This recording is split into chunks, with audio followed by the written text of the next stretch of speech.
Hey everybody, it's your friendly neighborhood Asmodor. I'm coming at you from the Hidden Mysteries bookstore, and we've got our friend and neighbor Lauren Savage here. Everybody knows him as Ghost, and he has announced that he's going to be running for Alderman Place 2 Coffee City, or actually is running for Alderman Place 2 Coffee City. Now it's come to the attention of the Concerned Citizens blog by the news desk that Mr. Savage had an encounter with a beast that creepeth last week. So we've got Mr. Savage right here, and we're going to ask him about that. Now, Mr. Savage, did you have an encounter with any particular law enforcement people recently? Well, yes, I went to Frankston the other day to get the car repaired so I could get it inspected, and I got pulled over by JMO, the Frankston City pig, or cop, excuse me, and she decided she'd give me a ticket even though I was on the way to get it repaired. I see. Now, would this be the appearance-challenged Jennifer Moore that you're referring to as JMO? Yes, that's the same lady, the one we filed stalking charges and harassment charges on about a year ago. Okay, I see. Now, at the time that these charges were filed, the stalking and harassment that she was doing at that time, do you have any suppositions or guesses as to what her motivation was for the following, the stalking, the harassing, etc., etc., etc.? Since we have not bothered Frankston or her for well over a year, I have to assume it's because I decided to run for office. I see.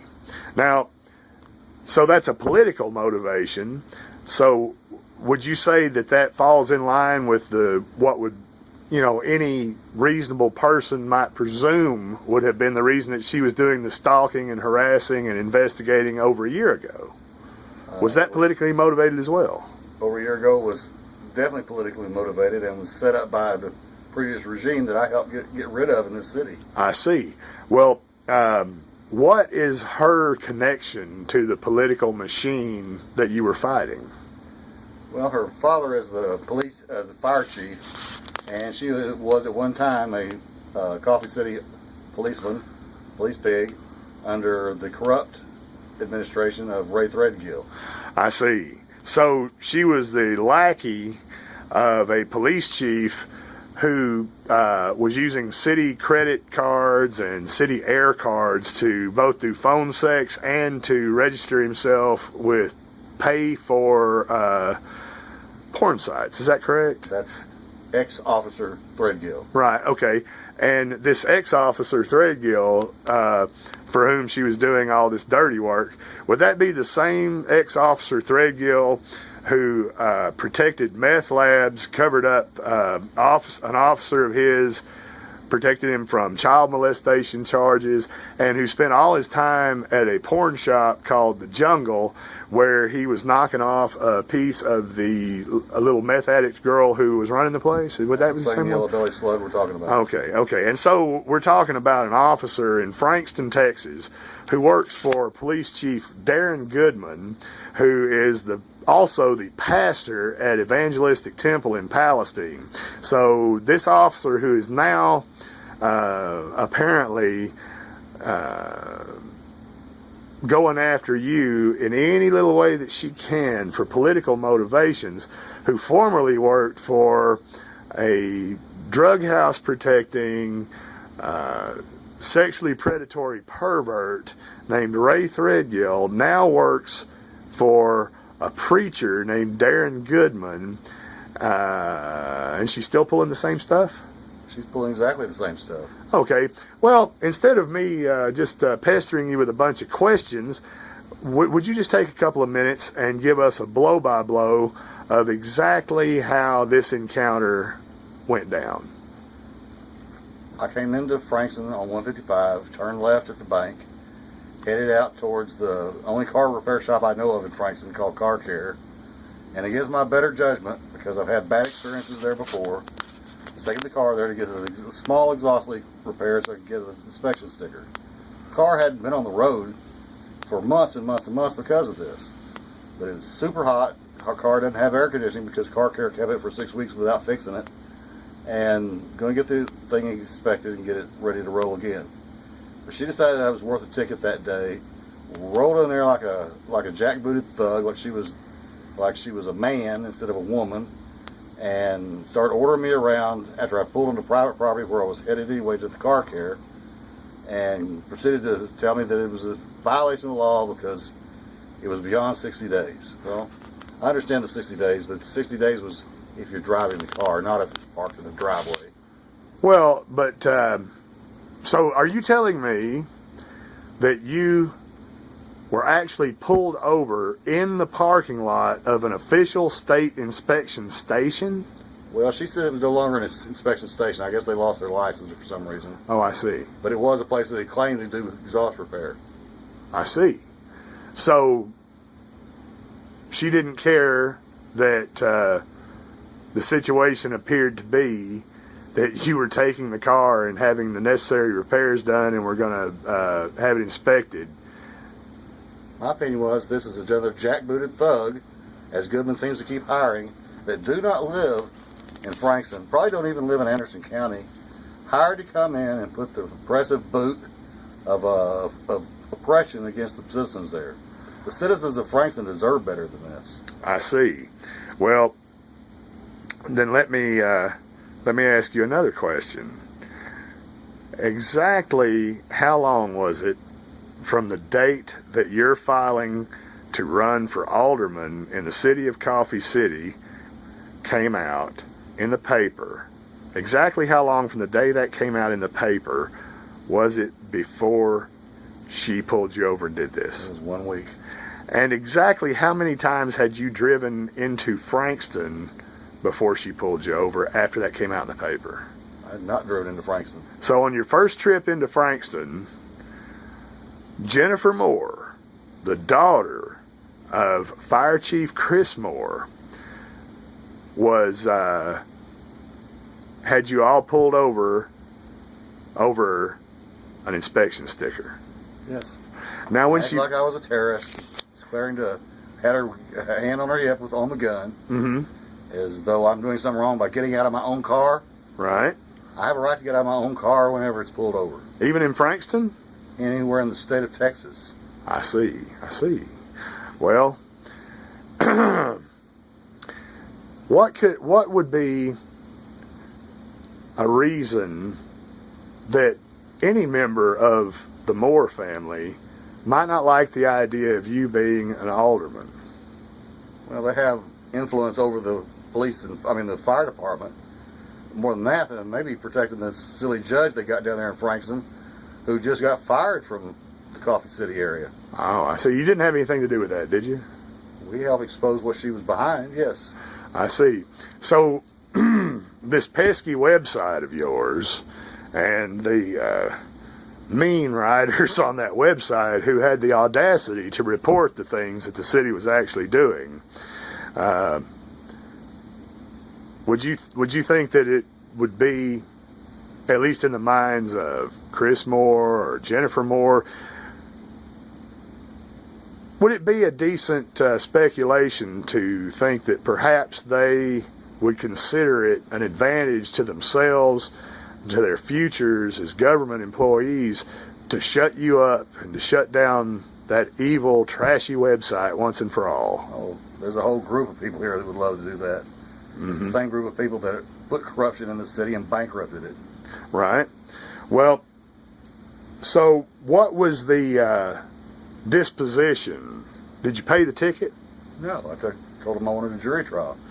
And when you told them you wanted a jury trial, what did they say? Well, they marked it down for a jury trial, but then I asked for rules of court, and they told me they didn't know what I was talking about. Well, did they give you the impression that perhaps there actually were no rules in the Frankston court other than what the judge says? They don't have any rules of court. Okay. And told me that what I had committed was a crime, a felony. A crime, misdemeanor. But it's not, it's a civil statute. Right. I looked it up. It's not a felony conviction. It's not a misdemeanor conviction. Well, it's not even a civil statute. It doesn't even fall under the same category as speeding or public intoxication. The court secretary lied to me too. Yeah. Are you pretty sure she lied, or does she just not know what she's talking about? If she offered an opinion without knowing what she's talking about that she's practicing law without a license. Oh, I see. So it's even worse than just lying. She's lying without a license to lie. Well, most lawyers lie, but they have a license. Exactly. That's what the Esquire at the end of their name means, paid liar. Okay, well, now that we've got this dirty business out of the way, as far as the actual telling of the incident, do you plan to actually fight this thing in court? Since you asked for, plan to fight this thing in court. You're going to ask for a jury? I've already asked for the jury. Okay, but I mean, you're going to stick to that. I'm going to stick to that. Now, if they offer to dismiss the charge, as long as you drop your request for a jury trial, is that okay with you? Well, that'll be fine, because dismissal is what I want. Because, in fact, you're not guilty. I'm not guilty of anything other than trying to get the car fixed. Other than being a human being who needed to get from one place to the other. And being a white man with a big mouth is what they don't like. Uh-oh. See, now you said the W word. I don't know if we can post this or not. 10 years ago, they loved the W word. I know. Until somebody took that for their name. But we won't mention him. Okay, well, so you will be fighting this in court. And do you have any thoughts, if you do fight this in court, do you have any thoughts on jury nullification? Do you think this would be a good case for jury nullification? Well, any court case is supposed to be good for jury nullification. But in municipal court, it's a kangaroo court. You know, there's not two sides of the thing. You've got a judge paid by the city, you've got a prosecutor paid by the city, you got the police department paid by the city, and the city makes money off of every cent you pay them. So it's not exactly a fair setup where one citizen or any citizen has to fight an entire city-paid force that comes up against you. They're the accusers, they are the prosecutors, and they are the judge. Well,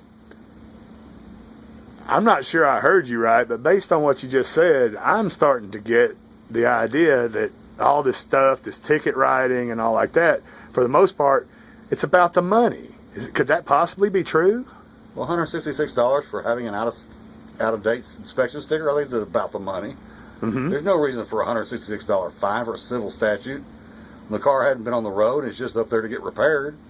$166 is extraordinary fine, extraordinary punishment, beyond the levels of common sense in this country. Yeah, and now the $166, isn't that basically the amount that they offer where they say, if you'll just go ahead and plead to this thing and pay, we'll be nice and just charge you $166? Isn't that basically how that goes? That's true, usually. Yeah. So, because if I'm not incorrect, they can charge you up to $500 on this stuff, right? I haven't looked that up, but it's probable. Yeah. Well,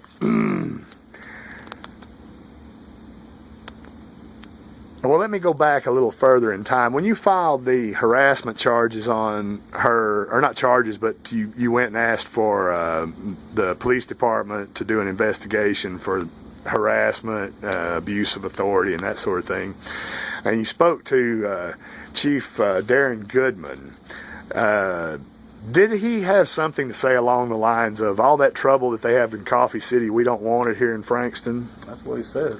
And did he not also assure you that if this sort of thing was going on, that it was going to stop that day and that would be it? It would be over? That's really what he said. So, in your opinion, is Chief Darren Goodman, does he have control over his police force and its officers? I don't think he does. I think he's got a bunch of rogue cops out there from areas that have nothing to do with Frankston coming in to put an iron thumb, an iron thumb and fist against these people in Frankston. Well, when they come up with a zero tolerance thing for a weekend, which means you can't even have a burnout light bulb without getting a ticket, it's a money revenuing scheme. It has nothing to do with law. It has nothing to do with justice. It's out of here on the roads trying to get more money out of your pocket into their coffers. So all because the city council won't fund his budget. He's going to steal the budget from the people out here on the roads. Okay, so basically, the officers of the Frankston Police Department are just a bunch of revenuers, well, and they don't. Revenuers is one word. We used to call them highwaymen in the old days. Well, yeah, that's probably more likely. But I guess what I was going to say was they're just basically revenuers, but there's no stills to kick Think over about anymore. this. How safe could I feel taking a bank deposit to Frankston anymore? when I know any one of those highwaymen can stop me and rob me and get away with it. And there's nothing that Darrell Goodman or the judge will do because they're all in the same coffer, in the same pockets. Yeah. Well, you know, some wise men have said that when it comes to these command and control structures like a military or the police department, that there's never any such thing as the chief not actually being in control. The attitude and the actions, whether explicitly or implicitly, that they roll down from the top. The buck stops there. Yeah. You know, he wants to run his little show like a Hitler. That's what he's allowing right now. He's put all these Hitlers out there on the road to harass the citizens of Frankston. And I know there's a lot of those people in Frankston, and they deserve better than this. They do not deserve to be these jackbooted thugs out there giving people tickets for a burnout tungsten filament. Well, that is a law of nature, a law of physics that they're going to burn out. Well, they may not deserve it, but they certainly have been begging for it, because if you remember, the last chief that they had was another reverend/chief, and the reason that he had to turn the place over, in my opinion, was because of all of the ruckus over his police department breaking into the guy's car because they saw a beer in it. I remember one where they broke into a guy's truck. His truck. Saw an arrow. It was a truck, and there was a beer and a bow and a sticker for a bow company on the outside of it, something like that. That's what you call the epitome of stupidity. Well, and they towed his car too, and wanted a bunch of money. And isn't it strange how every time that, you know, Frankston, who is chiefed by a man named Goodman, that every time they have a vehicle towed, it's towed by Goodman Towing. Oh, isn't that convenient?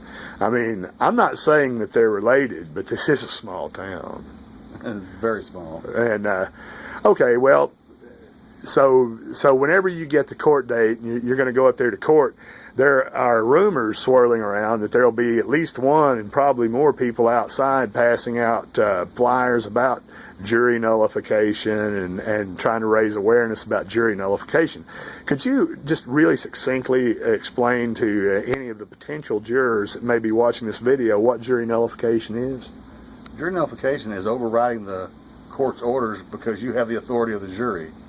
You determine the law and you determine the facts. If you determine the law was unjust on that day and the facts prove it, then you come up with not guilty, regardless of what the technical language of that law is. Because the law is supposed to be humanized, not legalized. And that's why a jury is impaneled. Well, so you're saying that no matter what instructions that a judge gives a jury, that the juror, the individual juror, is the particularly this corrupt judge. She was the one that took videos of jury deliberations in Coffee City. Well, what's her name? Sue Tarrant. Oh, Sue Tarrant. Now, isn't she also the one that she was the judge for Coffee City and Berryville and Frankston and Pointer all at the same time? I'm wondering how many of her trials should be overturned. Well, isn't she the same one that got run out of Pointer on a rail because she was being so hard on people that people would complain about a rusty car in their pasture or the bad shingles on their roof or something like that? And then she got caught having the worst, ugliest, dirtiest, shittiest lot of any of them? That was before my time here in East Texas, but I've heard that rumor, yes. Okay, well, and I'll spread it because I was here and that's what I heard at the time. But now, okay, so we've got this whole thing going. We've got people. We're going to be working on jury nullification, and you know, we're just looking for all we need is one person with a conscience on that jury, and they can nullify a bad law no matter where it came from. That should make a person on the jury understand what a privilege it is to be a citizen juror, don't you think? Most people don't understand the authority the jury has. Even after watching the O.J. Simpson trial, which brought in the jury nullification back to life, exactly what that jury did. They overruled everything the judges told them. Mm-hmm. And based it upon what facts they saw. And they didn't see the same facts that judge saw. They didn't see the same facts that prosecutor applied. They didn't see the same facts because there just wasn't enough facts there to convict that man. And how simple can it get? They saw the police corruption in it. They saw the racism in it. Because this jury had the right to put humanistic values to the law rather than the technical, legalistic language of the law. Okay. Well, would you say that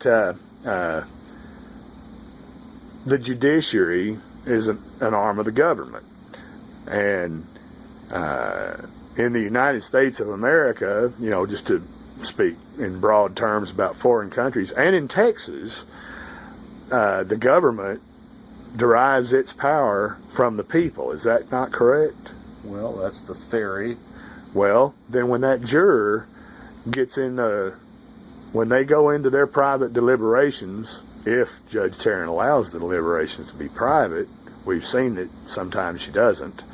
When they get in there, that is the ultimate expression of the powers of the government being derived from the people, because in that jury chamber, the people, one person, can deny the government the exercise of that power, can't they? They can, and they've been denied that right on a jury for 100 years now, because the courts have misinstructed the jurors as to their proper role inside the jury box. All right. Well, Mr. Savage, normally in interviews like this, a person is introduced first and then interviewed. But I thought that considering what you'd have to say, that we'd interview you first and then introduce you, so that the people watching this video know that they weren't buttered up by the interview. Now, you are the financial secretary for your union, the United Steelworkers local up in Dallas at Dresser. Is that correct? I was, yes. And you performed your duties and never had any complaints in that regard. Is that correct? You always have complaints when it comes to money, but yes, they performed them. They were investigated. They were, audited, and everything's fine. Okay. And you have been the vice president of the Texas Nationalist Movement since before it was even called the Texas Nationalist Movement. Isn't that right? Yes. And you've had some tangles with other corrupt government officials that had a lot more power than these little local yokels, and came out clean as a whistle. Isn't that right? Yes, ask Attorney General Dan Morales. Well, you mean former Attorney General Dan Morales? Well, with his stripper. Right. I think he's out of jail now. Well, for a little while probably, if he is. Okay, and you have also, and I think most importantly, you have been the owner, publisher, and all-around jack of all trades at the best online bookstore I've ever seen, especially for alternative material, which is known to the world as hiddenmysteries.com. How long has that been? We've had this business going for about 12 years. Since 2001. Yes, and all the books you see behind us here, we publish here. We print them here, we bind them here, we cut them here, we sell them here, and ship them. And you sell wholesale and retail, is that correct? Yes, we do. Okay. And so the customer can just log on to hiddenmysteries.com and fill out a little profile and buy all they want. And let me tell you, folks, I have read a lot of these books, and this is great material on a wide range of subjects that you just can't get anywhere else. My favorite authors are from the late 1800s, early 1900s. Because that was what they called the Age of Enlightenment. And they did all this study and research and writing without computers, without the benefit of modern technology, but they write far deeper, far better, far more thorough than any modern writer you can find. I mean, a lady named Annie Besant can explain spiritual concepts in so few words it makes you wonder why you've never discovered her before. Well, I will definitely have to check out some of her books. And now I'm going to go completely off script and just ask you, is there anything that you'd like to say to anybody? Vote Savage come November the 6th, I think, the election. 5th? Because it's time to make sure that Coffee City remains in control of the people. Because there are forces out there in this city right now trying to put corrupt POA people back into position, and we want to stop it now because we know what these people are after. They're after everything possibly illegal they can steal from this city to put into their own private pockets over there. And it has nothing to do with the people in the city, with the people that live over there. This has to do with a corrupt organization that's been in control. It's been unelected for years and years, has not had a legal election, and it's time to make sure that the city stays in control of the city, and they can have their POA until the people rise up over there and use the new laws that Texas legislator gave them to kick those bastards out. Yeah. Now, I lied. I have one more question since you brought up Briarwood Bay. There's some little dwarf running around named Gonzalez or something like that, and he's always trying to say that you and especially you and the writers at the Concerned Citizens blog, but the concerned citizens in general, and the Concerned Citizen faction that's running City Hall now, he claims that they look down their nose at the people in Briarwood Bay. He even tries to hint around that it's because they're different, as though he's trying to throw in that it has something to do with racism or classism or something like that. And he claims that we do what we do because we hate the Bay and we hate Briarwooders. Now, don't you own a little property in there, or your family does? Property over there, the very first property in the Bay. Yeah, what number is that? 1. Okay. and do you hate Briarwooders? No, of course not. Is there any particular faction in Briarwood that you don't care for? I don't care for the illegal POA that continues to hold power without lawful elections.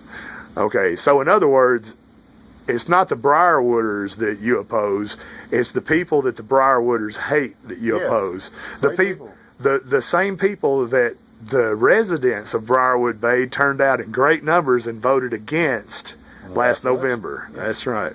So I guess what I can take away from this is that Gonzalez's accusations are baseless and ignorant. Illiterate, and he's just a puppet of the POA. And the POA is run by who? Well, we call her Queen Bitch. I don't know what you want to call her these days, but she calls herself Queen Bitch. We caught her on tape saying she's the Queen Bitch. Yes, that's true. Well, they also call her Gully. Gully? Okay, that would be Queen Bitch Steve Gullickson, who somehow assumed the title of president and claims that he of the POA in Briarwood Bay, and has claimed for nearly a decade that they cannot get a quorum, and so he will not hold an election. Now, is this the same man who fondled all those ballots and did not allow them to go in the box when they voted for annexation? He did what you call sleight of hand on the annexation election. Him and his wife cast probably 18 or 20 votes, and other people were not even allowed to vote at all, when state law says that every resident in there had to vote, and 51% of them had to approve it. 51% did not show up to vote. It was not approved. It's an illegal annexation. It's an illegal election, and it's time he goes to jail for it. I see. And if you are elected alderman, place 2, and a petition was put to the city council that was signed by the proper number of residents for requesting an election for disannexation of Briarwood Bay, would you support or oppose that? I will support anything the people want over there. I will never support what the illegal, unelected POA supports. So if the average resident... If they want to have a re-election and determine it all over again, I'm fine with that, but not the POA. And the POA cannot be allowed to control the vote or control the election. It has to be by state law and state rules. And so what you're saying is that whether Briarwood Bay remains part of Coffee City or separates itself from Coffee City, that as long as it is what the people, the average person, the residents want, that you're fine with it either way? I'm fine with it either way. I think it was dumb to go into the city, because there is no benefit of being in the city at this current time, because it's nearly bankrupt. The city cannot afford to fix their roads. They never could. They couldn't afford when the annexation came down, even though they were promised that.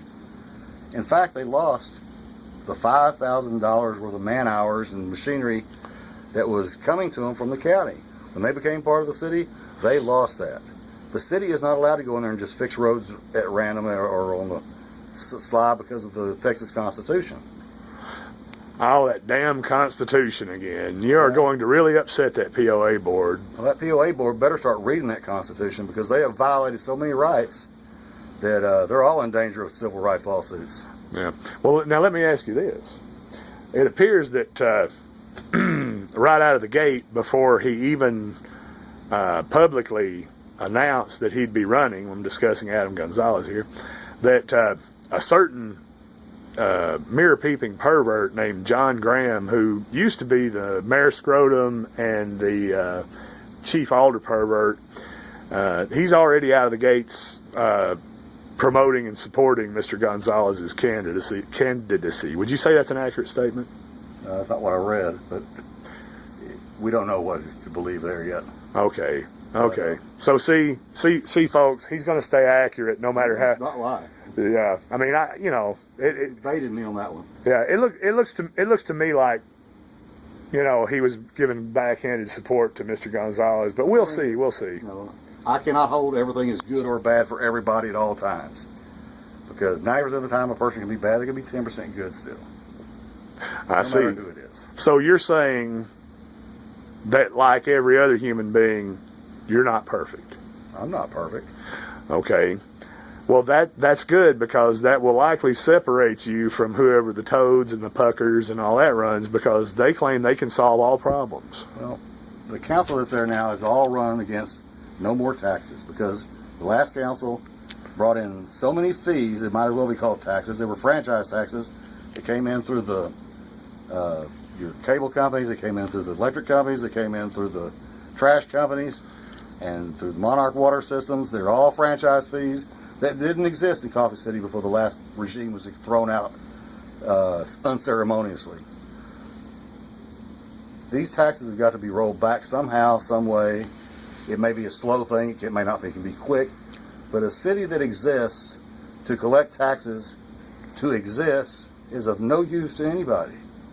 It's of no use. Why would you want to go out and collect taxes where the city cannot do anything for the people it's collecting them from? That's like joining a union that says you can have a minimum wage and be happy with it. That wouldn't be a very good union, would it? Would not be a useless union. There'd be no reason to pay union dues. And there's no reason to pay taxes to this city until they get their feet, until we get got to get the city back on square with the finances. And we know it was coming, and the last regime knew it was coming, and nobody put back a dime for a rainy day. They spent and spent and spent and overspent and misjudged, miscalculated, over budgeted, created slush funds for the police. Every penny they could possibly drain from this city was drained. Well, I saw those books with my own two eyes. It seems like it was the very night they were sworn in that they went in the back and they came out with that whole stack of notebooks that each one was a bank account somewhere that wasn't being entered into the check register or anything. I don't think that half of those were even counted into the budgets or into the audit. They were hidden from the auditors. And who was the judge at that time again? Sue Tarrant. Oh, okay. And she's been working closely with Jennifer Moore for many years. Probably. Well, let's just end this on a human note, since we did end up meandering off into the campaign stuff. Instead of law and policy and politics, just tell us one thing on just a human level, an interpersonal level. What do you see as being wrong with the way that government here locally in Coffee City has interacted with the average citizen? The poor guy, the working guy, the retired people that live around here. What do you think? What do you see as being the major flaw or flaws with that?